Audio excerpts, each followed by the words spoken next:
Hey guys, it's Tomatoda. Last week, I filmed some footage of me making a cane of Alphonse's blood seal from Full Metal Alchemist to just post on social media. Like, it was going to be one of those watch me craft this quote-unquote easy cane, sped up and edited to fit into 1 minute. But it actually still ended up taking a few hours because when I finished, the next thing I knew, it was after 10 p.m. And I'm like, already? Where did the day go? Did I just start making this late or did it actually take me that long? And the thing is, I never time myself when I craft, so I've never measured how long does it take to make a cane, which is why I thought it would be fun to show you guys the behind the scenes of the cane process from the actual beginning, not just the building part, which is what you guys usually see. I'm gonna record the time for everything from the real start to finish of my clay to cane to bead process. Now, as I've already made the blood seal cane, I'm going to make a cute Alphonse cane. And this cane, I would say on a scale of 1 to 10, with 1 being super easy and 10 being super hard, is about a 3. Now, for the more difficult canes, I do like to draw and map out my plan on paper, like measuring the distance between the eyes and the mouth, or the background to the hair or the arms, and blah blah blah, whatever details, so that it's more accurate and that I don't drive myself crazy during the building process. But with a simpler cane like this one, I typically don't bother with this paper portion. I'm just pretending to draw and map it out here because I need extra visual footage to fill up my voiceover. To begin, I'm going to condition my clay and mix the colors I need. Now, this is the part that I hate the most because it's time consuming and boring. And also, for some reason, this is the part where I sweat the most, which I don't quite understand because my pasta machine is motorized and I'm not doing much in terms of activity, but I am sweating.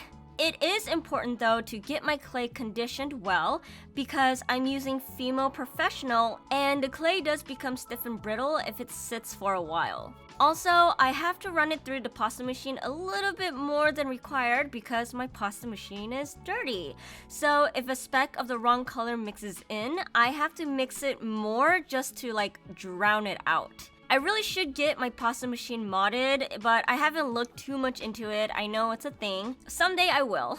Thankfully though, for this project, I only needed 4 colors to work with this time, and a few of these colors were already conditioned from just a few days ago, so it was a little bit easier this time. Moving on to the building. This is my favorite part. Because Kawaii Alphonse is a simpler cane design where 1 color occupies majority of the cane, I'm going to draw my actual outline on the cylinder. I'm not going to go step by step specifically about the building process here since the point of this video isn't a how-to tutorial. If you can see, I already have the tools that can cut the shapes I need in one go, so I don't have to freehand things too much, which is why this is one of the reasons I gave this cane a rating of 3 in terms of difficulty. The other reasons is that the design is symmetrical, there's not a lot of details, and the colors are very few.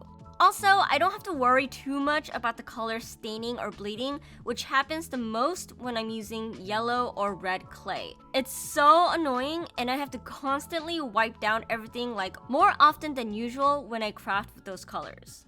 Anyways, with the more difficult canes, I do take breaks in between, which can last from 5 minutes to maybe 4 hours, depending on how distracted I get. But I do finish the cane itself within 2 days. Now, after all the building part is done, it's time to reduce. I reduced this cane to 1.2 centimeter thickness just to match the blood seal cane, and here's what it looks like so far. Unfortunately, I fucked up and forgot to add a different color clay on the top of his head to use as an indicator. So canes tend to twist and turn during the reducing process, which is why the indicator is very helpful when I have to add extra details after the reduction. Like for Alphonse, I have to add the triangle on top, but now I gotta spend extra time and struggle a little bit more to get that right. Eventually, I kinda do, and then, slice. However, I didn't like how the pointy top part looked, so I manually cut the triangle shapes. Whoopsie daisies! Now I'm going to reshape things a bit, flatten everything, and then bake my collection in my oven for 30 minutes and let it cool down in my oven for another 30 minutes. Here is the amount of waste for this cane. Not bad. When I'm working with a lot of colors, I try to cut out and save chunks of the non-contaminated colors to the best of my abilities. But since this cane is mostly gray, like black and white just makes more gray, So it doesn't really matter, I guess. And honestly, the amount of pink here is really, really little, so it won't taint the gray to a noticeable degree. So all of this shit goes into my black clay tin. Once everything is finished baking and cooling, I start the cleaning process with my favorite miracle elixir, acetone. Acetone is pretty strong, so I won't lie, it does make my fingers really dry, and it's probably not good for my skin, especially the amount that I use, but I haven't found the right kind of gloves to use it with this so far. I have child-sized hands, so the gloves that I bought that actually fit me, when I use acetone, it kind of melts, but the gloves I've bought that don't melt, it's really oversized and ends up getting in the way of my crafting, so now I'm just kind of yellow, just raw dogging this shit. Now that everything is done, it's time for the final step.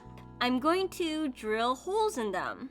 I like to use a hand drill to make the initial dent, so when I go in with my electric drill, it doesn't slip around and I don't end up making holes in the wrong spot. With the Alphonse cane, this one specifically, I did struggle a bit, so it's not normal for me to have this problem. It was just an Alphonse cane problem, but that is also part of the whole process. Shit happens sometimes. And now that the bead is finally finished, I'm going to tally up my time from beginning to end, and the total for the whole process took 3 hours and 3 minutes. Not too bad.